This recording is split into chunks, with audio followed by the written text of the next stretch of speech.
मराठी भाषा कुठं कमी पडते का? भाषा एकमेकांशी जोडल्या गेल्या पाहिजेत, त्या अभिमानाने नक्की जोडल्या जातात, गर्वाने तोडल्या जातात. ज्याला तुकोबाचा एक तरी अभंग पाठ आहे तो मराठी माणूस. काढा बरं आज तुकोबांचे अभंग पाठ असणारी माणसं.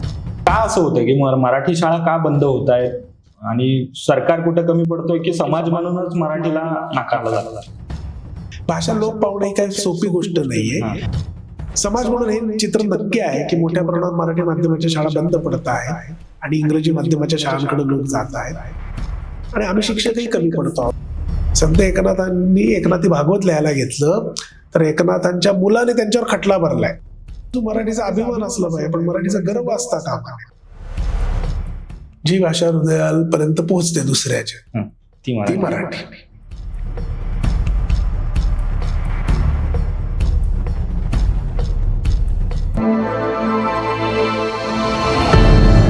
मंडळी नमस्कार. महाराष्ट्र कट्ट्याच्या या पॉडकास्टमध्ये मी अरविंद तुमच्या सगळ्यांचं स्वागत करतो. मराठी भाषा साहित्य आणि अभ्यास विश्वात गेल्या 2 दशकाहून अधिक काळ भरभक्कम कामगिरी करणारे डॉक्टर आनंद काटीकर सर आपल्यासोबत या पॉडकास्टमध्ये गप्पा मारण्यासाठी आहेत.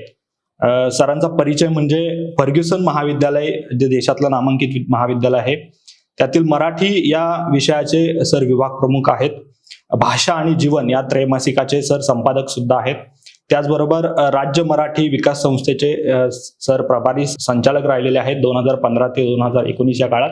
मराठी अभ्यास परिषदेचे अध्यक्ष म्हणून सर सध्या कामकाज करत आहेत आणि डेक्कन एज्युकेशन सोसायटीचे कार्यवाह म्हणून सर शैक्षणिक योगदान देखील देत आहेत.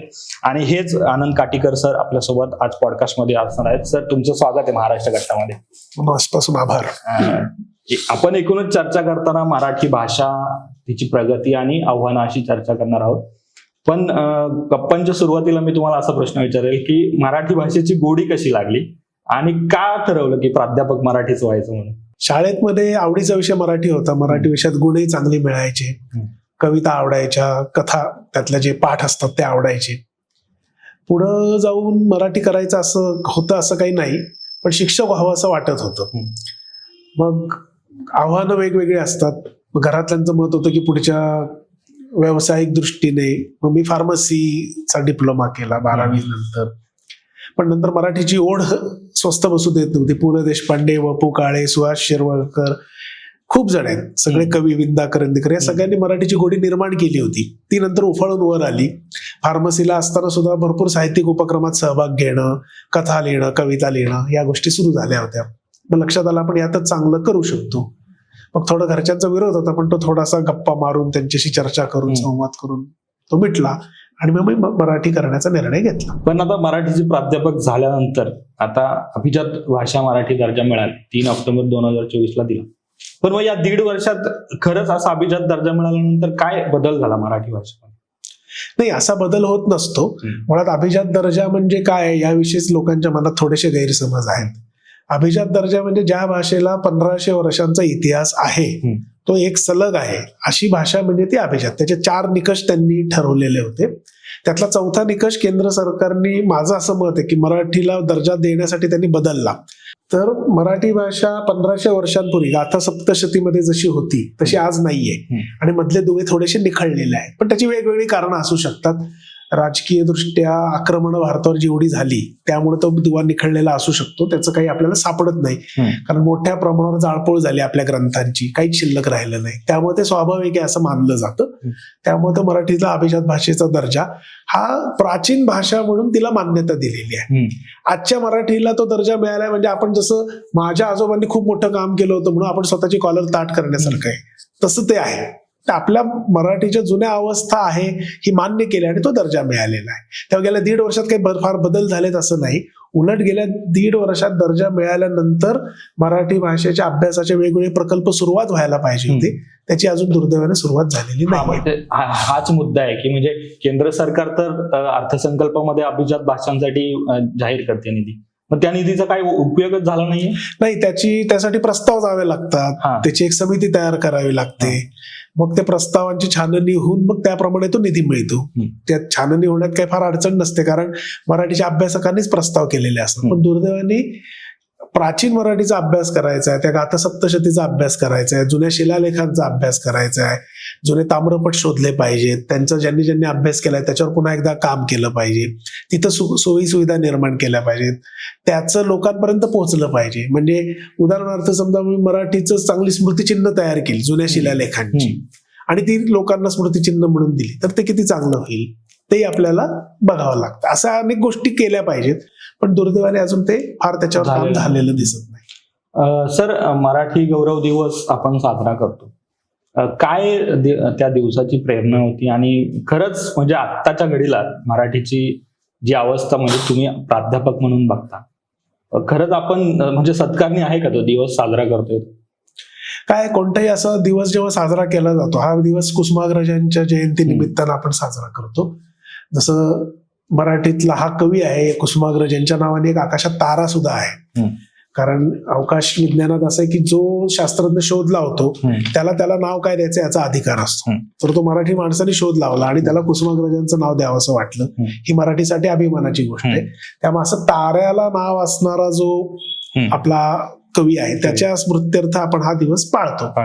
आता कोणताही दिन साजरा करताना त्याचा उपयोग काय असतो, या निमित्तानं आपण आपल्या भाषेविषयीची आस्था अधिक निर्माण करू शकतो, भाषेविषयीची जागरूकता निर्माण करू शकतो, वेगवेगळे उपक्रम करू शकतो. त्यातनं लोक जे मराठीकडे वळले नाहीयेत मराठीच्या दिशेने त्यांना आपण परत वळवू शकतो. समजा आज असं म्हटलं तर वाचन कमी झालंय, तर या निमित्तानं लोकांना एखादं चांगलं काहीतरी ऐकायला मिळालं, अरे बघू रे ते पुस्तक मी वाचतो, ते वाचतील, मराठीच्या उपक्रमात सहभागी होतील. असं वेगवेगळे आणि ठिकठिकाणी असे उपक्रम होताना दिसतात. त्यामुळे माझ्या मते हा दिवस चांगला आहे, तो सार्थकी पण लागतो. खूप ठिकाणी वेगवेगळे उपक्रम, लोक अभिनव प्रकल्प साजरे केले जातात. सर, तुम्ही मराठीचे प्राध्यापक म्हणून म्हणजे बरेचसे ग्रामीण भागातल्या मुलांचं स्वप्न असतं का फर्ग्युसन मध्ये यावं. आता तुम्ही विभाग प्रमुख आहात, काय म्हणजे शहरी भागातली मुलं असतील किंवा ग्रामीण भागातली मुलं असतील, यांच्यातला मराठी भाषेतला फरक कसा तुम्ही पाहतात? भाषेत फरक असणं स्वाभाविक असतं. अगदी आपण बघितलं तर एकाच घरात आई वडील आणि मुलं यांची पण भाषा वेगवेगळी असते. त्यामुळे भाषेत फरक असतो. भाषेत म्हणजे बोलीमध्ये, भाषा म्हणजे बोलणं खरं तर. आणि त्यामुळे बोली कशीही असली तरी काही बिघडत नाही. भाषेचा मूळ हेतू काय आहे, माझं म्हणणं तुमच्यापर्यंत पोहोचणं. ते जर तुमच्यापर्यंत पोहोचलं तर काही अडचण नाही. मग त्यात मी होता म्हणतो का होता म्हणतो हे फार महत्वाचं नाही. त्यामुळे जो ग्रामीण भागातनं विद्यार्थी येतो त्याच्या मनात जर असा न्यूनगंड असेल तर तो न्यूनगंड दूर करण्याचं काम आम्ही करतो. पहिले काही तास आम्ही सगळ्यांना हे सांगत राहतो, भाषेमध्ये शुद्ध अशुद्ध असं काही नसतं, पण लेखनामध्ये असतं. त्यामुळे लेखन करतं. कारण का, मी जेव्हा आज तुमच्याशी बोलतोय तेव्हा मला तुम्हाला एखादा शब्द कळाला नाही, वाक्य कळालं नाही, तर खुलासा करून घेण्याची शक्यता आहे. तुम्ही लगेच मला विचाराल मला याचा अर्थ कळाला नाही. पण मी जर काही पत्र लिहिलं असेल, ते पत्र दुसऱ्याला दुसऱ्या गावी जाऊन पोहोचणार आहे, तर त्याच्यापर्यंत हे काय लिहिलंय नेमकं हा खुलासा करून घेण्याचा वेळ त्याच्याकडे नसेल, ती शक्य स्थिती नसेल, आणि 100 वर्षांनी तर काहीच कळणार नाहीये कोणालाच. त्यामुळे लेखन शुद्ध असलं पाहिजे, म्हणजे ते नियमांच्या आधारे असलं पाहिजे, याचा आग्रह धरावा. बोलण्यामध्ये शुद्ध अशुद्धता काही नसते असंच आम्ही मुलांना सांगतो, आणि त्यांच्यातला हा न्यूनगंड हळूहळू कमी होतो. मग त्यांना लक्षात येतं की सगळेजण आपल्यासारखेच आहेत. सर, आता सगळीकडे जागतिकीकरणाचा रेट आहे आणि मग इंग्रजी सगळीकडे आता महत्वाची झाली. मग अशा याच्यात मराठी भाषा कुठं कमी पडते का जागतिक लेवलला आपण विचार केला? खरं पाहिलं तर प्रत्येक भाषेचं एक क्षेत्र ठरलेलं आहे. जसं मराठीचं क्षेत्र आपण म्हणतो 12 कोटी किंवा 14 कोटीचा महाराष्ट्र, तर त्यामध्ये 10 कोटी लोकांची मातृभाषा नक्की मराठी आहे. त्यामुळं कुठलंही ज्ञान किंवा कोणताही व्यवहार हा मातृभाषेतच साधारणपणे घडतो. आता समाजातला काही टक्के वर्ग, मराठीच्या बाबतीत आपण म्हणूया की मराठी माणसं कम्प्युटरमध्ये मोठ्या प्रमाणावर गेली आहेत, तर 10% वर्ग हा वेगवेगळ्या क्षेत्रात काम करत असेल आणि त्या क्षेत्राची भाषा इंग्रजी असेल समजा, तर ती तेवढ्यापुरतीच मर्यादित आहे. आम्ही मध्ये एक सर्वेक्षण केलं होतं पुण्याच्या अभियांत्रिकी महाविद्यालयात आणि वैद्यकीय महाविद्यालयात. तर वर्गात शिकवण्याची भाषा इंग्रजी आहे, पण जेव्हा प्रॅक्टिकल सुरू होतं त्या प्रॅक्टिकलमध्ये आपोआपच मराठी किंवा जिथं बहुभाषिक मुलं आहेत तिथं हिंदीमध्ये सुरू होतं. अरे हे कसं करायचं? कारण समजून घेण्याची जी माणसाची कृती आहे ती आपल्या भाषेशीच असते, मातृभाषेतलीच असते. त्यामुळे इंग्रजीचा गंड माणसाने बाळगू नये. इंग्रजी आलं नाही तर आता बिघडत नाही. आता तर इतकी साधनं निर्माण झाली आहेत. भाषिणी नावाचं ऍप आलंय. मी मध्ये तमिळनाडूत गेलो होतो, तो तमिळ ड्रायव्हर होता, आपण मराठी बोलणार, त्याला हिंदी इंग्लिश काही येत नव्हतं. मग त्या भाषिणीमध्ये मी माझं मराठीत वाक्य टाईप करायचो, ते त्याला तमिळमध्ये भाषांतरित करून ऐकवायचो, तो बोलायचा, ते रेकॉर्ड करायचो, ते मी मराठीत ऐकायचो. वेळ जायचा, पण आमचं कम्युनिकेशन त्यामुळे चांगलं झालं. त्यामुळे उद्या असं आज मानलं जातं, एवढी एक म्हणजे केंद्र सरकारने पुढाकार घेऊन भाषिणी आणि अनुवादिनी, भाषिणी हे मोबाईल ऍप आहे आणि अनुवादिनी संगणकावर काम करण्याचं साधन आहे. प्रचंड प्रगत साहित्य निर्माण झालेलं आहे ही साधनं, आणि त्यांच्या आधारे तुम्हाला इंग्रजी नाही आली तरी तुमचं बिघडणार नाहीये, तुम्ही तुमचं काम मराठीत करू शकता. आणि जगात सगळ्यांना ज्ञानाची, चांगलं ज्ञान असणारी माणसं हवी आहेत. चांगलं कम्युनिकेशन कधीही 2 नंबरला असणार आहे. तुमच्याकडे ज्ञान काय हे जास्त महत्वाचं. तुम्हाला बोलता येत नाहीये चालेल, पण तुम्हाला कळतंय ना एकदम व्यवस्थित, काही अडचण नाही. त्यामुळे इंग्रजीचा गंड जो निर्माण झालाय महाराष्ट्रात गेली अनेक वर्ष, मोठ्या प्रमाणावर इंग्रजी माध्यमाच्या शाळा निर्माण झाल्यात. पालकांना असं वाटतं आपलं मूल मागं राहील म्हणून ते त्याला इंग्रजी माध्यमात घालतायत.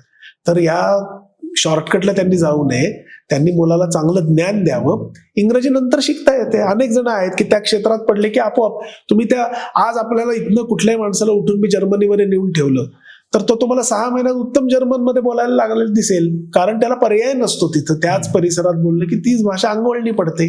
त्यामुळे इंग्रजी शिकवा, माध्यम म्हणून इंग्रजी भाषा घेऊ नका, तो गंड बाळगू नका. तुमच्या माध्यमात तुम्ही शिका, तुमचं ज्ञान चांगलं येऊ दे, एखादी गोष्ट तुम्हाला चांगल्या पद्धतीने पोहोचवता येऊ दे, त्याचं आकलन तुमचं चांगलं होऊ दे, त्याच्यात तुम्हाला प्रश्नांची उत्तरं काढता येऊ देत, मग तुम्ही दुसऱ्या भाषेचा जरूर जा. सर, दुसऱ्या भाषेचा तुम्ही मुद्दा काढला की आता मध्यंतरी महाराष्ट्र सरकारने शाळांमध्ये हिंदीची सक्ती केली होती, त्यावरून बरंच राजकारण झालं. मग 2 भाऊ ठाकरे बंधू त्या मराठीच्या मुद्द्यावर एकत्र आले. तो राजकीय मुद्दा जरी सोडला तरी मराठी शाळा बंद पडत चालल्यात. क्रांतीज्योती महाविद्यालय सारखा चित्रपट येतोय. का असं होतंय की मराठी शाळा का बंद होत आहेत, आणि सरकार कुठे कमी पडतोय की समाज म्हणूनच मराठीला नाकारलं जातं? म्हणजे एक समाजामध्ये हा एक इंग्रजी विषयीचा गंड निर्माण झाला हे पक्क आहे, की त्यांना असं वाटतं की इंग्रजी नाही आलं तर काही खरं नाही आणि चांगलं शिक्षण म्हणजे इंग्रजीच, ही एक त्याचा गैरसमज झालेला आहे. पण प्रत्यक्षात माझा जे आग्रह आहे, आणि आम्ही आग्रह आमच्या वैयक्तिक आयुष्यात पण पाळला, म्हणजे माझी मुलगी मराठी माध्यमातच शिकली, की तुम्ही तुमच्या भाषेत शिकलात तर तुम्हाला ज्ञान चांगलं मिळणार हे पक्क आहे. हे आमच्या नवरा बायको दोघांच्या मनात पक्क आहे आणि सगळ्यांनी हे पक्क मानावं असं आम्हालाही वाटतं. पण हा वैयक्तिक प्रश्न आहे. समाज म्हणून हे चित्र नक्की आहे की मोठ्या प्रमाणात मराठी माध्यमाच्या शाळा बंद पडत आहेत आणि इंग्रजी माध्यमाच्या शाळांकडे लोक जात आहेत. याची 2 कारणं पण आहेत. काही पालक मला असे भेटलेले आहेत की त्यांना मराठी माध्यमाच्या शाळेत मुलाला घालायचंय, पण त्याला असं वाटतं की मराठी माध्यमाच्या शाळेत चांगल्या स्तरातली मुलं येणार नाहीत, ती निम्न स्तरातली मुलं येतील आणि माझ्या मुलाला ते वेगळ्या परिस्थितीशी सामोरं जावं लागू शकतं, आणि कदाचित ही त्यांना एक काळजी आहे.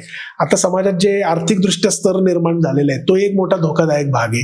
काम त्याच्यावर झालं पाहिजे की समाजामध्ये जी टोकाची विषमता निर्माण होती, काही जण प्रचंड श्रीमंत आणि काही जण एकदम गरीब, ही जरा कुठेतरी मध्यम वर्ग नावाचा जो वर्ग आहे तो मोठ्या प्रमाणावर जो पूर्वी अस्तित्वात होता त्यातही वेगवेगळे स्तर निर्माण व्हायला लागले. त्यामुळे थोडं या स्तरीकरण पण समाजाचं झालेलं आहे. दुसरं, इंग्रजी माध्यमाच्या शाळेत उत्तमच शिक्षण मिळतं हा लोकांचा ग्रह पण हा दूर व्हायला पाहिजे. चांगलं इंग्रजी बोलता येत आहे म्हणजे चांगलं ज्ञान आहे हा त्याचा अर्थ नाही. मी म्हटलं तसं कम्युनिकेशन हे कायम 2 नंबरला असणार आहे, ज्ञान हेच कायम 1 नंबरला असणार. त्यामुळे तुम्ही ज्ञानाला भर दिला पाहिजे. दुर्दैवाने समाजामध्ये आम्ही सगळे मिळून याला अपयशी ठरलेलो आहोत की समाजामध्ये मराठी माध्यमात तुम्ही मुलांना घातलं पाहिजे याचा विश्वास निर्माण करण्यात आज तरी असं दिसतं की आम्हाला अपयश आलंय, म्हणून मोठ्या प्रमाणात मराठी शाळा बंद पडत आहेत, कमी व्हायला लागल्यात. थोडंसं आमच्या शाळेला 25 वर्ष 10वीला झाली आमच्या, म्हणून आम्ही शाळेमध्ये गेलो होतो. तर तिथल्या मुख्याध्यापकांना भेटलो, आम्हाला काहीतरी शाळेसाठी करायची इच्छा आहे. ते म्हटले अरे काय करणार, त्यांनी आम्हाला वर्गात घेऊन गेले, पंखे वाकवलेले होते, खिडक्या तोडलेल्या, त्यामुळे अशा प्रकारची मुलं शाळेमध्ये येतात, कसं करणार. आता हा पण एक विचार करण्यासारखा प्रश्न. अशी मुलं येत आहेत ती काय येत आहेत, ती कोणत्या परिस्थितीत येत आहेत, त्यांच्यावर असे काय घडतंय नेमकं आपल्या समाजात की त्या मुलांना असं वागावं असं वाटतंय, याच्यावर आपल्याला काम करण्याची आवश्यकता आहे. दुर्दैवाने समाज म्हणून आपण याच्यावर काम करतच नाही आहोत, कुणीच काम करत नाही, सरकारही करत नाही आणि सरकार हे करूही शकत नाही. पण समाजातले जे पुढारी असतात, मंडळ आहेत, गणेश मंडळ, ती काय काम करत आहेत ते यातलं काही भाग उचलू शकतात की मुलांवर चांगला संस्कार झाला पाहिजे, शिक्षणाविषयी, शाळेविषयी श्रद्धा निर्माण झाली पाहिजे. आणि आम्ही शिक्षकही कमी पडतो आहोत असं मला वाटतं. सर, पण आता तुम्ही बोलताना उल्लेख केला की तुमची मुलगी मराठी शाळेत आहे, म्हणजे तुमची पिढी तो विचार करते, पण मग नवी पिढी आपणहून मराठीपासून दूर चालली आहे की ती वेगळ्या कुठल्या स्तरातून मराठी आत्मसात करते? नाही, आता तुम्ही परिसरात जी भाषा असते ती तुम्हाला नकळत आत्मसात होते, त्याला काहीच अडचणी येत नाही. त्यामुळे मला मुंबईची गोष्ट थोडी वेगळी आहे. मुंबईत बहुभाषिक लोक जास्त आहेत, पण मुंबई वगळता जो महाराष्ट्र आहे त्यात बऱ्यापैकी परिसर मराठी आहे. लोक मराठी एकमेकांशी बोलतात, त्यामुळे ती भाषा आत्मसात होते. ती व्यवहारापुरते येते, पण भाषेतले जे छटा आहेत त्या कळण्यासाठी तुम्हाला चांगलं मराठी साहित्य वाचनात आलं पाहिजे. म्हणजे मी गमतीने म्हणतो, समजा मी एका डॉक्टरला म्हटलं की डॉक्टर माझ्या पोटात मुरडा आलाय, जरा काहीतरी बघा बरं, तर जर डॉक्टरला मुरडा आलाय म्हणजे काय हेच कळलं नाही तर तो उपचार काय करणार? आणि तो मला किती त्यांनी इंग्रजीतले जो शिकलाय ते प्रश्न विचारले तरी मी त्याचं उत्तर काय देणार? त्यामुळे हे जे लोकभाषा ही व्यवहाराची भाषा असते हे जोपर्यंत आपण समजून घेणार नाही, म्हणून ज्या मराठी अभ्यास परिषदेचा सध्या मी अध्यक्ष आहे किंवा भाषा आणि जीवनचा संपादक आहे, तर त्या संस्थेचे पहिले अध्यक्ष डॉक्टर अशोक केळकर आणि या भाषा आणि जीवनचे पण संपादक होते. त्यांनी छान 83 साली त्यांनी लिहून ठेवले की खरा प्रश्न आहे, इंग्रजी माध्यमाच्या शाळेमध्ये उत्तम मराठी शिकवलं जायला पाहिजे आणि मराठी माध्यमाच्या शाळेत उत्तम इंग्रजी शिकवलं जायला पाहिजे. दुर्दैवाने आपण या दोन्ही मध्ये अपयशी ठरलोय जवळपास, म्हणून हे प्रश्न निर्माण झालेले आहेत. सर, आपण जर साऊथला म्हणजे जर दक्षिणेकडे बघितलं तर म्हणजे तमिळ असेल, मल्याळम असेल किंवा ज्या भाषा आहेत मराठीच्या आधी त्यांना अभिजात दर्जा मिळाला, मग मराठीनं त्यातून काय शिकलं पाहिजे असं तुम्हाला वाटतं? मराठी भाषेचा अभिमान आपण बाळगला पाहिजे. आपण अधिकाधिक व्यवहार आपले मराठीत केले पाहिजेत. जसं तुम्हाला हल्ली टेलिकॉलिंग असतं, कंपनीकडनं फोन येतात त्यांच्या जाहिरात करण्याची, त्यांच्याशी तुम्ही मराठीत बोला. आज तो हिंदीत बोलतो, आपण हिंदीत बोलायला लागतो. मग त्या कंपन्यांना मराठी माणसांना नोकरीवर ठेवण्याची गरज नाही. ते असा माणूस बघतात ज्याला हिंदी येते, इंग्लिश येते, मग महाराष्ट्र आणि वरच्या सगळ्या पट्ट्यामध्ये तो एकच माणूस सगळ्या नोकऱ्या करू शकतो. खाली दक्षिणेत त्यांना मग कन्नडवाला माणूस शोधावा लागतो, तमिळवाला माणूस शोधावा लागतो. त्या मराठी माणसाने आपल्या भाषेविषयीचा अभिमान जागृत ठेवलाच पाहिजे, यात काही दुमतच नाही. तो जागृत ठेवला तर आपोआप अनेक गोष्टी मध्ये बदल होत जाईल. त्यामुळं पण दुसरी बाजू मराठीचा अभिमान असला पाहिजे, पण मराठीचा गर्व असता कामा नये.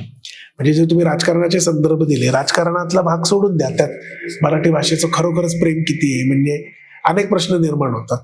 तुमच्या आजूबाजूला मराठी वातावरण राहावं म्हणून किती प्रयत्न झाले, मराठी शाळा चांगल्या टिकाव्यात म्हणून तुम्ही किती प्रयत्न केले, मराठी शाळांमध्ये शिक्षक टिकून राहावा, त्याला चांगला पगार मिळावा, त्याला आजूबाजूचं वातावरण चांगलं मिळावं.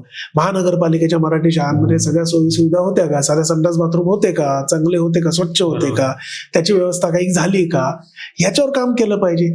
माझ्या मुलाला मला लाख मराठी माध्यमात घालायची इच्छा आहे, पण जर शाळा चांगली नसेल तर मी म्हणणार नाही बाबा माझ्या मुलाला मला चांगल्या शाळेत द्यायचंय. मग मला परवडत नसेल, मी कर्ज काढून त्याला चांगल्या शाळेत शिकवायला पाहतो. चांगली शाळा म्हणजे किमान सुखसुविधा असल्या पाहिजेत, याचाही विचार आपण केला पाहिजे. मराठी शाळा म्हणजे केवळ ते मराठी माध्यम म्हणून भावनिक आवाहन करून चालणार नाही.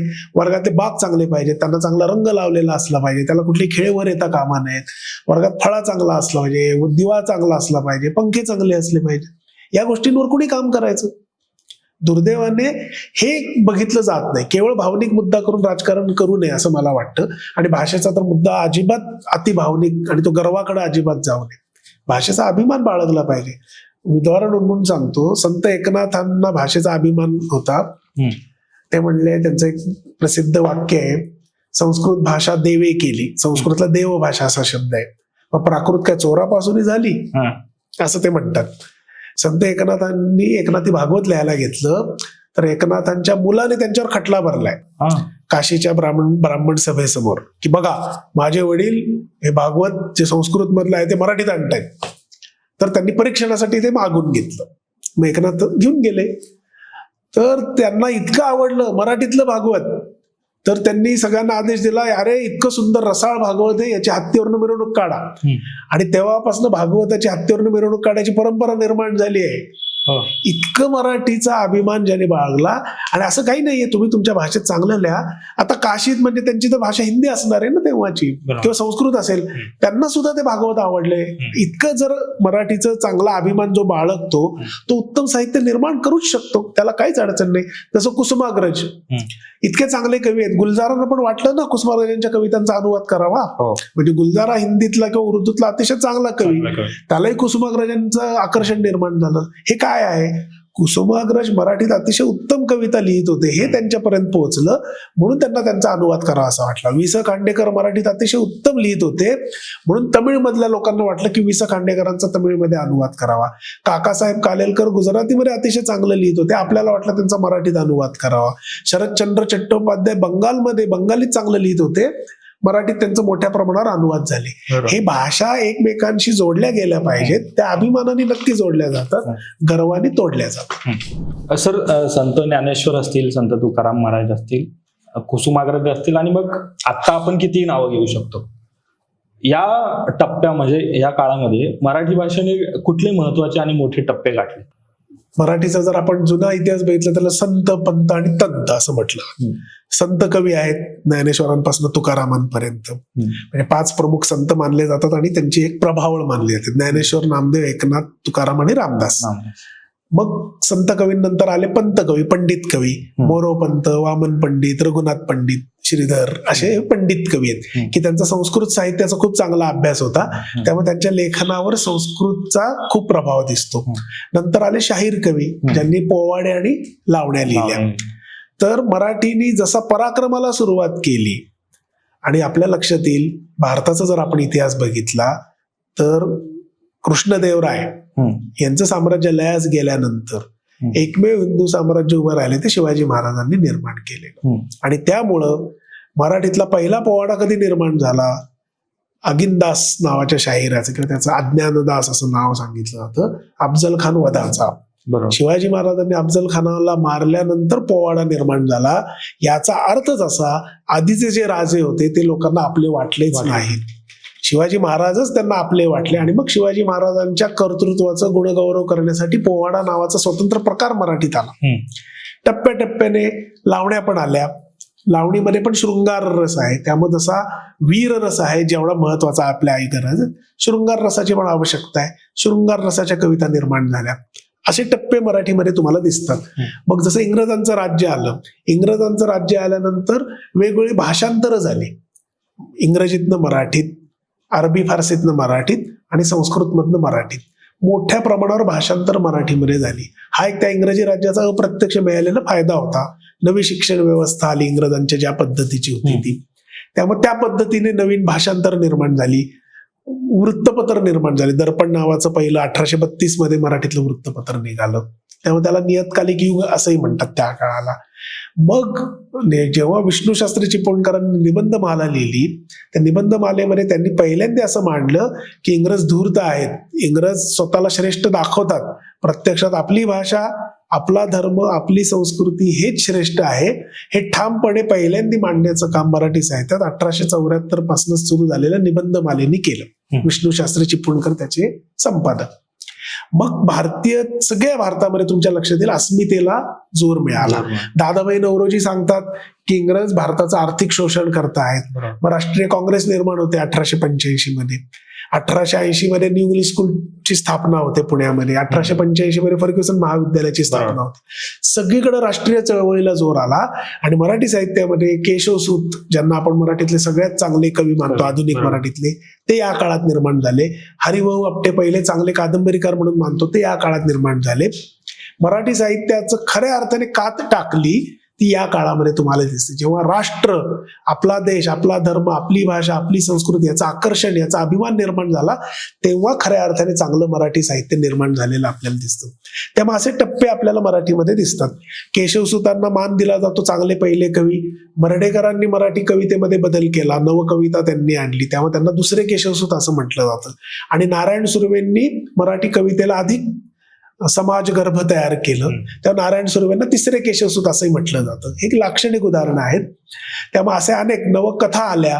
गंगाधर गाडगीळ, व्यंकटेश माडगुळकर, पुबा भावे, असे अनेक कथा लिहिणारे अरविंद गोखले असे कथाकार आले. आणि मराठी साहित्यामध्ये बदल पण होत गेले. काळ जसा बदलतोय तसा बदलत गेला. मग ग्रामीण साहित्य आलं, मग पुढे दलित साहित्य आलं, मग पुढे स्त्रीवादी साहित्य आलं. म्हणजे समाजाच्या सगळ्या कक्षा मराठी भाषेने साहित्यामध्ये घेतल्या. त्या सगळ्यांचं साहित्याचं प्रतिबिंब मराठीमध्ये आपल्याला पाहायला मिळतं. त्या मराठी ही जिवंत चैतन्ययुक्त रसरशीत भाषा आहे कशावरून आपण सांगू शकतो, तर समाजातली सगळी परिवर्तन मराठी भाषेने स्वीकारलेली आहेत. सर, पण हे परिवर्तन स्वीकारणं असं का म्हटलं जातं की मग यादव काळच मराठीचा सुवर्ण काळ होता? म्हणजे इतका मराठीने नंतर साहित्यामध्ये असेल किंवा भाषेने प्रगती केली तरी पण मग यादव काळालाच का सुवर्ण काळ म्हटलं गेलं? कारण यादव काळात जे साहित्य निर्माण झालं, विशेषतः आपण ज्याला वारकरी संप्रदाय म्हणतो, जो पूर्ण महाराष्ट्रभर पसरलेला आहे, ते अजूनही या सगळ्यांनी जपून ठेवलंय. असं आज म्हणजे अत्र्यांनी व्याख्या केली मराठी माणसाची. बघा आता ती व्याख्या फार छान आहे. ज्याला तुकोबाचा एक तरी अभंग पाठ आहे तो मराठी माणूस. ज्याला तुकोबांचा एक जरी अभंग पाठ आहे तो मराठी माणूस, अशी आत्र्यांनी व्याख्या केली कधीतरी 1940-45 साली. काळाभर आज तुकोबांचे अभंग पाठ असणारी माणसं, महाराष्ट्राची लोकसंख्या 12 कोटीवरून काही लाखांवर येईल. त्यामुळं आपण आपल्या समाजामध्ये आपला जो कवी आहे, समजा कुसुमाग्रज आहेत, खूप चांगले कवी आहेत, विंदा करंदीकर आहेत, कोणताही कवी तुम्ही घ्या किंवा कथा लेखक घ्या, त्याला आपल्या जीवनामध्ये, वैयक्तिक जीवनामध्ये सन्मानाचं स्थान आहे का? समजा कल्पना करा, तुम्ही एखादं नवीन घर घेताय किंवा तुम्ही जाहिरात करताय घराची, ही आमची इमारत, इथं घर घ्या, आणि त्याला तुम्ही एक फर्निचर दाखवताय, तर तुम्ही कुठल्याही फर्निचरच्या जाहिरातीत बघा, त्या बैठकीच्या खोलीत पुस्तकाचं कपाटच नाही. आता इतर सगळं दिसेल तुम्हाला. घर म्हटल्यावर तुम्ही म्हणणार काय काय पाहिजे, फ्रीज पाहिजे, याव पाहिजे, तेव्हा पाहिजे, असं पाहिजे, हे पाहिजे, ते पाहिजे. पुस्तकाचं कपाट पाहिजे म्हणतायत का? तुमच्या जीवनातनं तुम्ही मराठी भाषा हद्दभर करताय. तुम्हाला वाटतच नाही आपल्या घरात पुस्तकं असली पाहिजेत. तुमच्या घरात 250 रुपयाचा पिझ्झा सहज येऊ शकतो आणि ते नंतर पाकिट फेकून दिलं जाऊ शकतं, पण 250 रुपयाचं पुस्तक घ्यावं असं वाटत नाही आपल्याला महिन्यातनं एक. या दिशेला आपण चाललेलो आहोत. त्यामुळे आपला मराठीचा अभिमान जर खरोखर असेल तर तो असा असला पाहिजे. यादव काळातली मराठी आजही टिकलेली आहे. आजही ज्ञानेश्वरांचे अभंग लोकांना पाठ आहेत. ज्ञानेश्वरांचं पसायदान आजही मराठी शाळेतलं प्रत्येक मूल म्हणतंय. त्यामुळं तो मराठीचा चैतन्ययुक्त असा काळ होता. यादवराजे ज्यांनी सम्राट होते, त्यांच्या काळात मराठी सर्वार्थाने फुललेली होती. ते यादवराजे सुद्धा चाहते होते. यादव काळातला एक छान किस्सा आहे. रामदेवराव यादव राजा आहे, तर तेव्हा नरेंद्र नावाचा एक कवी आहे, त्यांनी रुक्मिणी स्वयंवर नावाचं एक काव्य लिहिलं आणि ते त्याने राजाला वाचून दाखवलं. राजा प्रचंड खुश झाला. राजा म्हटला, अरे काय विलक्षण काव्य आहे नरेंद्र, मी तुला एका ओळीला 1 सुवर्ण मोहरा देतो, हे काव्य माझ्या नावावर कर. आजचा एखादा कवी असता तर तो म्हटला असता, वा वा किती छान. नरेंद्र काय म्हणतो, महाराज असे केलियास आमुचिया कविकुळास बोलू लागेल. तो घरी आला, तो आणि त्याचे 2 भाऊ होते. रात्रभरात त्यांनी जेवढं लिहिलं होतं ते परत लिहून काढलं आणि ते घेऊन ते पसार झाले आणि ते उरलेलं जाळून टाकलं राजा. हा कवीचा अभिमान हा पण मराठी माणसाने दाखवून दिलेला आहे. त्यामुळे यादव काळ या अर्थाने पण पाहिलं तरी तुम्हाला लक्षात येईल की तो खऱ्या अर्थाने मराठीचा सुवर्ण काळ होता. आज ज्याला आपण दुर्दैवाने जातीपातींचं राजकारण केलं जातं, सगळ्या जातीतले संत त्यात लिहित आहेत, एकच भूमिका मांडतात, आपण सगळेजण एक आहोत, एकच परमात्मा आहे, त्या परमात्म्याचेच आपण सगळेजण अंश आहोत. चोखा मेळा महार आहे, सावता माळी माळी आहे, गोरा कुंभार कुंभार आहे, सेना नावी नावी आहे, नरहरी सोनार सोनार आहे. हे सगळे लिहितात या काळामध्ये. नामदेव स्वतः शिंपी आहेत आणि अधिकार आहे सगळ्यांचा. नामदेव उत्तम कीर्तनकार होते. नामदेवांच्या हातचा नैवेद्य साक्षात विठ्ठलांनी खाल्लाय असं नामदेवांना मानलं जातं. इतकं त्यांचा अधिकार होता. तरी त्या नामदेवांना गोरोबा काका सांगतात, गोरोबा काका म्हणतात सगळे त्यांना. गोरोबा काका सांगतात, नाही नामदेवा तुझं मडकं अजून कच्चं आहे. आणि नामदेव गुरुच्या शोधात बाहेर पडतात आणि मग विसोबा खेचरांना गुरु करतात. त्यामुळे तुम्ही कोणत्याही अर्थाने बघा, यादव काळामधले ज्या काही प्रसंग आहेत, यादव काळात ज्या काही घटना घडलेल्या आहेत, जे काही साहित्य लिहिलं गेलं आहे, या अर्थाने तो मराठीचा सुवर्ण काळच आहे, यात काही शंकाच नाही. कारण सगळा समाज मराठी साहित्याचा चाहता होता. सगळ्या समाजात मराठी साहित्य पोहोचलेलं होतं. मराठी साहित्य सगळ्या समाजाचं जीवन जगण्याचं एका अर्थाने एक टॉनिक होतं, असं होतं. आज दुर्दैवाने तसं नाहीये, म्हणून मराठीचा यादव काळ सुवर्ण काळ मानला. सर, तुम्ही आता बोलताना उल्लेख केला की घरातली कपाट पुस्तकांची नाही, पण तुम्ही ज्या महाविद्यालयात शिकवता त्याच महाविद्यालयात मोठं पुस्तक प्रदर्शन भरतं आणि करोडो रुपयाची पुस्तकं विकली गेली.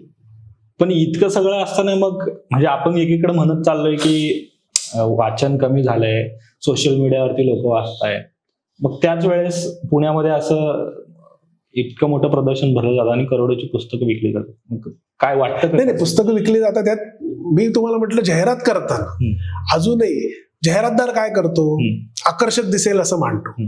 त्याला जोपर्यंत असं वाटत नाही ना त्याला की माझं आकर्षण म्हणजे काय, हे बघा हे पुस्तकाचं कपाट. समजा कल्पना कर, हल्ली टाउनशिप निघतात आणि टाउनशिपची जाहिरात येते. आमच्या इथं इंग्रजी माध्यमाची सीबीएसई स्कूल असेल, जोपर्यंत तो अशी जाहिरात करणार नाही आमच्याकडे क्रांतिज्योती विद्यालय नावाचं मराठी विद्यालय असेल, तोपर्यंत मराठीला अजून तेवढी प्रतिष्ठा मिळालेली नाहीये समाजामध्ये. समाजाचं मानस अजून हे स्वीकारायला तयार होत नाही असं मला वाटतं. पण मग एकंदरीत म्हणजे तुम्हाला असं वाटतं का मराठी भाषा लोप पावत चालली? नाही, भाषा लोप पावणं ही काही सोपी गोष्ट नाहीये. जेव्हा समाज भाषा वापरणं बंद करेल पूर्णपणे तेव्हा ती लोप पावेल. माझ्या आजूबाजूचे खूप शिकलेले, माझं 4 मित्र परदेशात राहत आहेत, ते अतिशय चांगले शिकलेले वगैरे, ते घरात त्यांच्या मुलाबाळांची मराठीत बोलतायत. त्यांची मुलं बाळा जर तिकडच राहिली तर कदाचित त्यांची भाषा हळूहळू बदलेल. पण माझे मित्र त्यांचे मुलं बाळ ते मराठीतच बोलतायत घरामध्ये का होईना, त्यांना परिसरात मराठी बोलण्याची सोय नाही. ते जेव्हा एकत्र येतात महाराष्ट्रातले सगळे लोक तेव्हा ते एकमेकांची सगळे मराठी कार्यक्रम चालतात, मराठी गाणी म्हणतात वगैरे वगैरे असं घडतं. त्यामुळे ती आहे. पण महाराष्ट्रात जो मराठी माणूस राहतोय त्याचं काय, ते सगळे मराठीच बोलतायत, त्यांची व्यवहार भाषा मराठी आहे. त्यामुळे मराठी भाषा लोप पावली असं नाही, पण भाषेत बदल होतोय. आज मराठीमध्ये मोठ्या प्रमाणावर इंग्रजी शब्द शिरलेले आहेत आणि तुमच्या असं लक्षात येईल अनेक छोटे छोटे शब्द ज्याला तुम्हाला इंग्रजी शब्द वापरण्याची गरज नाही पण ते पण तुम्ही वापरताय. तुझ्याकडं वाहन आहे का म्हणत नाही, तुझ्याकडे व्हेकल आहे का. मोटर गाडी असा पूर्वीचा मराठीतला शब्द आहे, त्यातला मोटार हा इंग्रजी शब्द आहे पण गाडी हा मराठी शब्द आहे. पण तुम्ही कार वापरायला लागलात तुम्ही. म्हणजे जिथं तुमचे वेगळे शब्द उपलब्ध आहेत तिथं तुम्ही ते शब्द वापरताय. आठवला म्हणून किस्सा सांगतो. एक काळ असा होता मी असं म्हणायचो स्वतःला की मी 99% मराठी बोलतो शुद्ध, म्हणजे पूर्ण इंग्रजी शब्द वापरायचा नाही. मग मी एकदा एका दुकानात गेलो, त्या दुकानदाराला म्हटलं काका माझी पायचाकी छिद्रित झालेली आहे. त्याने माझ्याकडे असं बघितलं कारण त्याला कळलं नाही मी काय म्हणतोय. पण मी ज्या दुकानात गेलो होतो तो दुकानदार आता पुण्यातला असल्यामुळे तो हुशार असेल, त्याने विचारलं मागचं चाक का. तर मी माझी सायकल घेऊन गेलो होतो, माझं सायकलचं मागचं चाक पंक्चर झालेलं होतं. त्यात दिसलं ते चाक बसलेलं होतं, मग त्याने ते करायला घेतलं. तर इतकं. मग मी स्टेपलरला आम्ही टाचणक शब्द वापरायचो, पंचिंग मशीनला छिद्रक शब्द वापरायचो. मग तेव्हा माझा एक मित्र म्हणला एवढा मराठी होतो, टेबलला मराठी शब्द सांग. म्हटलं टेबलला मराठी शब्द नाही, टेबल हा तिकडनं आलाय, आपल्याकडे टेबल नव्हताच त्यामुळे टेबल असं कसं म्हटलं तसंच असं म्हटलं. चौरंगला इंग्रजी शब्द सांग. नाहीये कारण तो आपल्या संस्कृतीतला भाग आहे. पाटाला इंग्रजी शब्द सांग. नाहीये. मग त्याने म्हटलं चौरंगला स्मॉल टिपॉय. मग म्हटलं मग टेबल म्हणजे महाचौरंग. त्यामुळे हे काही जे असतात ते संस्कृतीचे भाग असतात. आपल्या संस्कृतीत ज्या गोष्टी नाहीत त्या परत तिकडनंच येणार, ते स्वीकारणं गत्यंतर नाहीये. पण तुमच्या म्हणजे तुमच्या साखरपुड्याला तुम्ही एंगेजमेंट का म्हणताय, ते टाळलं पाहिजे. तुमच्या भाषेत जे शब्द प्रयोग आहेत ते तुम्ही वापरले पाहिजेत. आणि इंग्रजीतले शब्द जसं हनीमूनचा मधुचंद्र केला ना आपण, बरोबर, तर तुमच्या भाषेत शब्द घडवले पाहिजेत. सावरकरांनी जसं ओळीनी जेव्हा ते भालचंद्र पेंढारकरांच्या स्टुडिओत जाऊन बसले आणि त्यांनी बघितलं चित्रपटाचं आणि सगळीकडे प्रोड्युसर डायरेक्टर असे शब्द होते, तेवढे अरे याला मराठी शब्द पाहिजेत ना. तोडलं नाही येत ना, तुम्ही द्या. तासाभरात सावरकरांनी भली मोठी 18-20 शब्दांची यादी त्यांना करून दिली आणि ते सगळे शब्द आज वापरले जातात. निर्माता, दिग्दर्शक, नेपथ्य, संगीत, प्रकाश योजना, रंगभूषा, वेशभूषा सगळे सावरकरांनी दिलेले. महापौर शब्द पण सावरकरांनी दिलेला आहे. त्यामुळं असे शब्द घडवले पाहिजेत आणि शब्द वापरले पाहिजेत. सावरकरांचा मराठी माणसावर प्रभाव होता. त्या प्रभाव असल्यामुळे त्यावेळेसच्या मराठी माणसांनी ते सगळे स्वीकारले आणि समाजाला असं वाटत होतं आपण आपल्या भाषेत व्यवहार केला पाहिजे.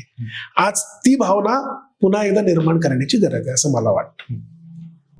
सर, आपण आता बघतो की मराठी सिनेमा, मराठी नाटक, कादंबऱ्या असतील, मराठी पुस्तकं असतील, एकंदरीतच मराठीतलं सगळं साहित्य. पण याचा समाज मनावर कितपत म्हणजे परिणाम होतोय? कारण हल्लीचा जेनजीचा पण जमाना आहे. मग हे सगळं लोक पावत चाललंय का? म्हणजे तुम्ही पुस्तकांचं मगाशी म्हटलात किंवा भाषा अशी लोक पावत नाही हेही तुम्ही म्हटलात, पण मग समाज मनावर याचा कितपत परिणाम होतो असं एक शिक्षक म्हणून तुम्ही निरीक्षण केलंय? भाषा येते ती नकळत येताना एक संस्कृती घेऊन येते. आज तुम्हाला बघा, अनेक मराठी पूर्वी फक्त वाढदिवस केक कापून साजरे व्हायचे. आता कुठलाही कार्यक्रम असला तरी केक आणला जातो. हे मला स्वतःला वैयक्तिक पटत नाही. तुमची संस्कृती तुम्ही जपली पाहिजे. आपल्याकडे किती वेळ, दिवाळीला पदार्थांची यादी बघा, आपण फराळाला गेलो तर एवढे पदार्थ आपण करू शकतो. तुम्हाला त्यातनं आनंद मिळत नाही? केक का कापावा असं वाटतो? शंकरपाळ्या आणा, चकल्या आणा, लाडू आणा, चिवडा आणा, हे पण आहे ना आनंद व्यक्त. आणि हे जास्त पौष्टिक पण आहे आणि चविष्ट पण आहे. पण तुम्ही तो अपौष्टिक असणारा केक आणणार आणि तो केक कापून बरं ते फासणं, हे तर अजूनच वाईट. म्हणजे पण ह्या गोष्टींचा विचार मराठी माणूस म्हणून आपण करायला पाहिजे असं मला वाटतं. संस्कृती टिकली तर भाषा टिकते, हे पण तितकंच खरंय. तुम्ही संस्कृतीतले बदल कळत नकळत स्वीकारत गेलात तर हळूहळू त्याचा परिणाम भाषेवर पोहोचणार, हे पण तितकंच आहे. त्यामुळे मराठी माणसाने जसा भाषेचा अभिमान बाळगला पाहिजे तसा संस्कृतीचा अभिमान बाळगला पाहिजे. आणि काही करून नाही, माझ्या घरी दिवाळीला ना हे 5 पदार्थ झाले पाहिजेत म्हणजे झालेच पाहिजेत. इतर 4 गोष्टी केक आणला खाल्ला बिघडत काही नाही त्यांनी, पण माझ्या लाडूची जागा केकने घेता कामा नये, माझ्या जिलबीची जागा केकने घेता कामा नये, असा आपण जरा आग्रह धरला पाहिजे.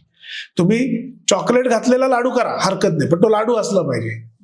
कॅडबरी खाऊ नका ती सण म्हणून साजरा करण्यासाठी. हा मला वाटतं तो संस्कृती आणि भाषा यांचा जवळचा संबंध आहे. म्हणून म्हणजे एस्किमो लोक जे आहेत, जे बर्फात राहतात, त्यांच्याकडे बर्फाशी संबंधित 32 शब्द आहेत. मराठीमध्ये बर्फ, दुसरा घेतला तर हिम, आणि तिसरा अगदी आठवून आला तर गारा, ज्या पावसाळ्यात पडतात ते. कारण आपला बर्फाशी संबंध तेवढाच येतो. पण जे बर्फाळ प्रदेशातच राहतात त्यांना बर्फाची वेगवेगळी रूपं माहिती आहेत, म्हणून त्यांना 32 शब्द येतात. मराठी माणसाचे कृषीविषयक शब्द काढा, साधा आपल्याकडच्या भाज्यांची नावं बघा किती वैविध्य आहे, पक्ष्यांची नावं बघा किती वैविध्य आहे, आपल्या बाजूची झाडांची नावं बघा किती वैविध्य आहे. आपण ज्या प्रदेशात राहतो, त्या भूगोलात राहतो, इथं वैविध्य इतकं आहे तर तुम्हाला सगळ्या गोष्टी आपोआप कळतात. बाकीच्या देशांना इतकं वैविध्य नाहीये, तेव्हा त्यांच्या भाषेत असे शब्दच नाहीयेत. म्हणजे मारुती चितमपल्लींनी जंगलावर लिहिलं, त्यांनी छान 2-3 शब्द सांगितले. जंगलात एक गोल जागा असते, ती जरा घट्ट झालेली असते, त्याचं नाव मोरनाची. हा आदिवासी भाषेतला शब्द आहे असं मारुती चितमपल्ली लिहितात. आणि मारुती चितमपल्ली म्हणतात मराठीला मी लाखो शब्द दिले असे. म्हणजे त्यांनी दिले म्हणजे त्यांनी तयार केले नाही, आदिवासी भाषातनं घेऊन. कारण ते जंगलात फिरल्यामुळे जंगलाविषयीची जी परिभाषा आहे तिथं राहणाऱ्या वनवासींची, ती त्यांनी मराठी साहित्यात आणली. तर मोर नाचे म्हणजे ज्याच्यावर मोर नाचतात, आपण जे बघतो पिसारा फुलून मोर नाचतात, त्यांची एक ठरलेली जागा असते, तिथं ते नाचतात. नाचून नाचून ती जमीन धुम्मस होऊन जाते, ती घट्ट होऊन जाते. आता असे जे शब्द आहेत ते मराठी भाषेमध्ये आले पाहिजेत की नाही, तर ते आपण आणले पाहिजेत, ते वापरले पाहिजेत. मोर नाची सारखी ही जागा घट्ट झालेली आहे असा शब्द प्रयोग मी पुढे केला तर मग लोकांना मोर नाची म्हणजे काय, मग हे आज आपण आपल्या सृष्टीपासून तुटले गेलेलो आहोत, याचाही विचार आपण करायला पाहिजे. ते जंगल हे कानात हेडफोन घालून जाण्याची जागा नाही, जंगल हे कानातले हेडफोन काढून मोबाईल आणि याचा प्रश्न नीट पाहण्याची, नीट ऐकण्याची जागा आहे, हे आपल्याला सांगितलं पाहिजे. तसं संस्कृतीचा भाग आहे. संस्कृती पण डोळसपणे आपण त्या संस्कृतीचा विचार केला. सर, आपण म्हणजे फिरताना किंवा असं लक्षात येते की आता पुणे विद्यापीठ ही जे जर्मन किंवा स्पेन जे कोर्स आहे ते शिकवतं, किंवा आपण फिरतानाही आपल्याला लक्षात येतं की इथे इंग्लिश स्पीकिंग कोर्स 30 दिवसात तुम्ही इंग्लिश बोलाल, आमच्याकडे मराठी शिकवली जाईल अशा कुठं पाठच दिसत नाहीये. आम्ही शिकवणार आहे फर्ग्युसन मध्ये.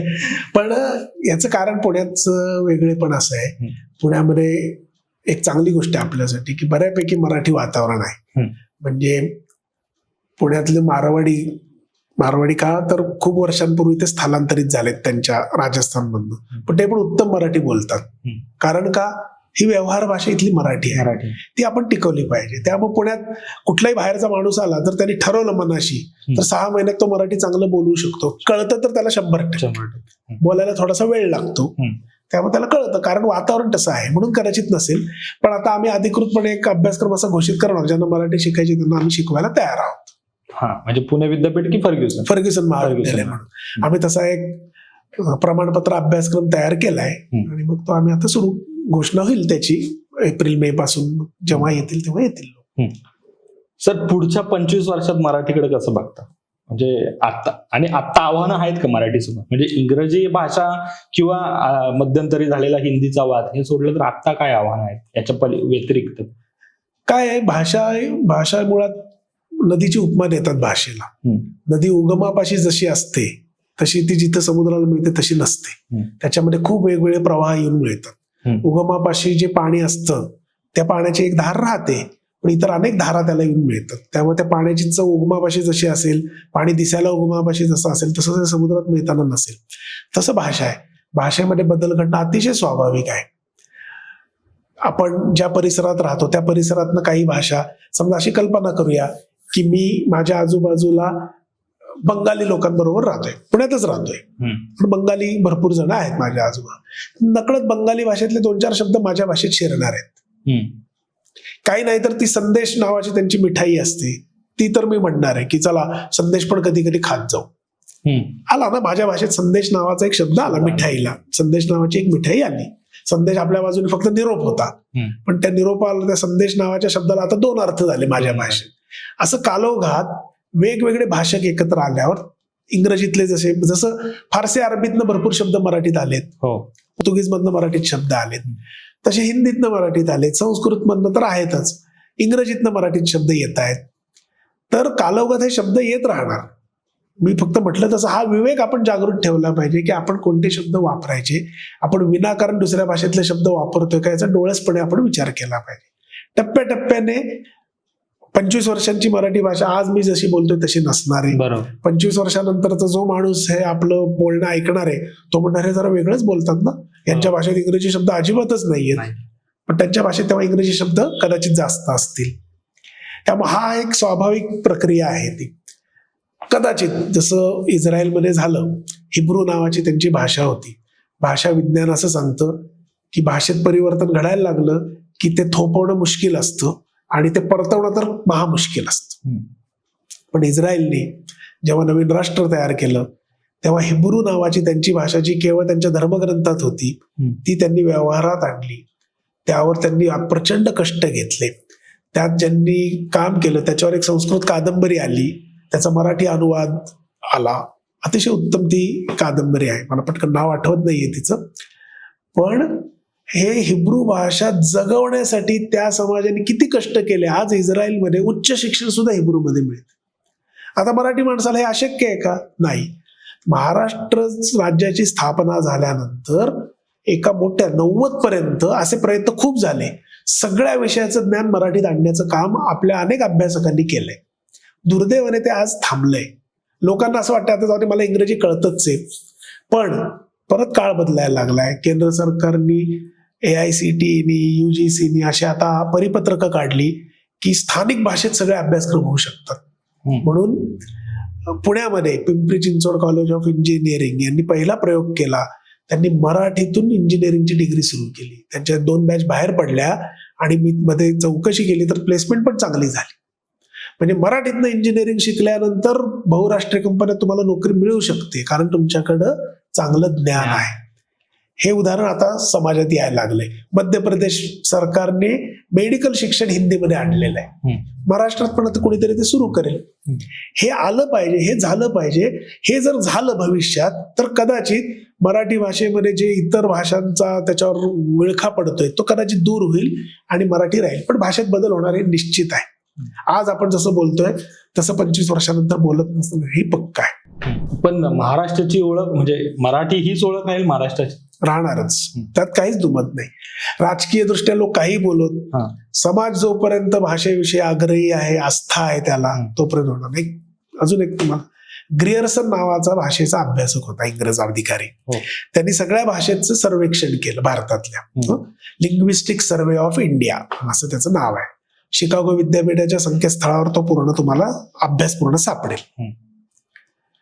त्यांनी असं म्हटलं अहिराणी नावाची जी भाषा आहे जी खानदेशात बोलली जाते, धुळे, नंदुरबार, काही प्रमाणात नाशिक जिल्हा, थोडं जळगाव जिल्हा, तर त्याचं म्हणणं ही जी अहिराणी भाषा आहे ही गुजरातीची बोली भाषा आहे.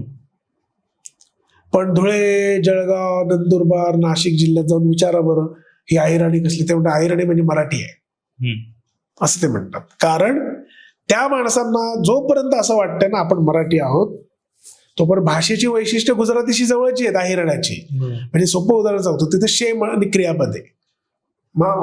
मला येत नाही फार, पण माझं नाम आनंद शे. आनंद शे म्हणजे आहे. हे शे गुजराती छे वरनं आले. गुजरातीमध्ये मारो नाम आनंद छे, ते शे वरनं तिकडनं आलंय असं त्याचं आणि त्यांनी भाषा दृष्ट्या पटवून दिलेली की असा आहे त्यांनी, तो काही मराठी का गुजराती या बाजूचा नव्हता. त्यांनी आपलं त्याला जी वैशिष्ट्य वाटली नोंदवली आणि ते सांगितले. पण जोपर्यंत अहिराणी भाषा बोलणाऱ्या माणसाला आपण मराठी आहोत असं वाटते, तोपर्यंत मराठी भाषेला मरण नाही. जोपर्यंत पुणे, मुंबई, नागपूर, सोलापूर, कोल्हापूर, सातारा, नांदेड राहणाऱ्या माणसांना आपण मराठी आहोत असं वाटतंय, तोपर्यंत मराठी भाषेला, मराठी संस्कृतीला, महाराष्ट्राला मरण नाही. हा, उद्या मराठी भाषेचा गंड इतका वाढत गेला की मराठी बोलणंच नको असं जर झालं तरच प्रश्न निर्माण होईल. पण असं होण्याची शक्यता मला वाटत नाही. पण काळ सांगता येत नाही, काही घडू शकतं. चक्र उलट पण फिरू शकतं, चक्र अजून वेगळ्या दिशेने पण जाऊ शकतं.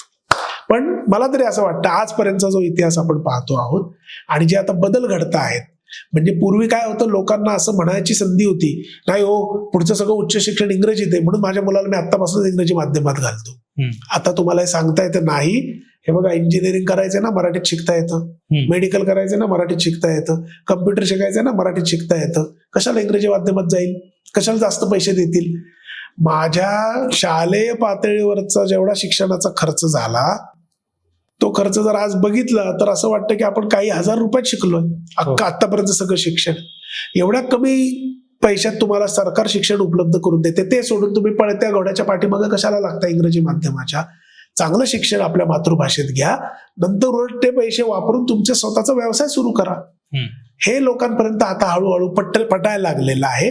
आता काही ठिकाणी असे सर्वे आलेले आहेत की लोक मोठ्या प्रमाणावर जिल्हा परिषदेच्या शाळांमध्ये मुलांना घालायला लागलेत ग्रामीण भागामध्ये.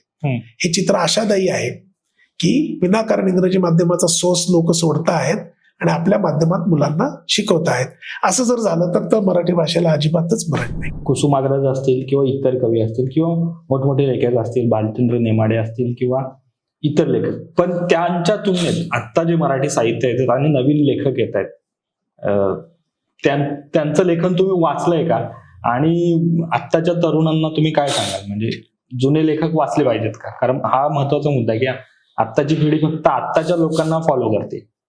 नाही, एकतर काय, आपल्या भाषेची परंपरा म्हणून आपण ज्ञानेश्वरांपासून सगळं थोडं तरी वाचलं पाहिजे. आपले अभ्यासक्रम, बालभारतीचे अभ्यासक्रम तयार केले जातात, त्या सगळ्यांची थोडी थोडी ओळख त्यासाठीच करून दिली जाते, कारण आपली परंपरा लक्षात आली पाहिजे. त्यामुळे ज्याला वाचायची इच्छा आहे त्यांनी वाचन जरूर करावं. पण कसं असतं, पुढे मग आवडीनिवडीनुसार वाचन होतं. म्हणजे मध्यंतरी मला चीनचं एवढी प्रगती काय आहे म्हणून मी अरुण साधूंचं ड्रॅगन जागा झाल्यावर नावाचं पुस्तक वाचलं. मग मी अजून life and death in Shanghai नावाचं एक आत्मचरित्र आहे मराठीत अनुवादित झालेलं, ते वाचलं. मग मी मीना प्रभूंनी लिहिलेलं चिनी माती ते वाचलं. असं करून मी चीनविषयी 4-5 पुस्तकं वाचली. किंवा पाकिस्तान विषयी पण मला काहीतरी निर्माण झालं म्हणून मी अशीच प्रतिभा रानडे, पाकिस्तान, अफगाणिस्तान जे सगळं चाललंय वाचू तरी, अरविंद गोखले, माधव गोडबोले, बऱ्याच जणांची पुस्तकं मी धडा निळू दामले अशी सगळी पुस्तकं वाचून काढली. हे काय आहे, हे आवडीनुसार आहे. त्यामुळे मी एकदम जुनं पण पुस्तक वाचलं आणि आत्ताचं पण पुस्तक वाचलं. हा मोठा पट तुम्ही स्वीकारला पाहिजे. चांगली कविता वाचायची ना, मग ज्ञानेश्वर तुकाराम जरूर वाचा, सगळे संत वाचा, कारण कविता आहेत त्यांच्याकडे, त्या भावना कशा व्यक्त झाल्यात. म्हणजे ज्ञानेश्वर जेव्हा समाधी घेत आहेत तेव्हा नामदेव तिथं उपस्थित आहेत आणि नामदेवांची अवस्था काय झाली विचित्र, ती त्यांनी नोंदवून ठेवली अभंगामधनं. तर बांधल्या तळायाचा फुटला असे पाट, ओघ 12 वाटे मुरडतात, असं नामदेव लिहितात. किती सुंदर कल्पना आहे. तळ बांधलंय, त्याचा बांध फुटलाय, बघा म्हणजे किती दुःख झालंय, आणि त्याचे ओघ 12 वाटे मुरडतात, सगळेजण रडतायत, हे नामदेव सांगतायत. आता हे तुम्हाला कळालं तर तुमच्या लक्षात येतं, अरे कवी किती वेगवेगळ्या प्रकारच्या कल्पना करू शकतो. त्यामुळे असं नामदेव वाचले की म्हणजे सगळे संत वाचले, सगळे पंडित कवी वाचले. रघुनाथ पंडित अतिशय सुंदर लिहितो, ज्याला स्वभावोक्ती अलंकाराचे उदाहरण म्हणून सांगतात. त्यातील एक कलहंस तटी नेजेला, जो वागला जल विहार विशेष केला, पोटीसे एक पद लांबविला दुजा तो, पक्षी तनु लपवी नृपतया पाहतो. अतिशय ओघवती भाषा आणि स्वभावोक्ती अलंकार, जे समोर दिसतंय तसंच्या तसं त्यांनी वर्णन केलेलं आहे. तुमच्या डोळ्यासमोर चित्र उभं करतो कवी. ही कवीची ताकद, ही तुम्हाला कळते. मनाच्या श्लोकांमधनं मानसशास्त्र कसं दिसतं हे पण लोक सांगितलं जातं, पण मनाला सतत समजवण्याची कशी आवश्यकता आहे हे आपल्याला त्यातनं कळतं.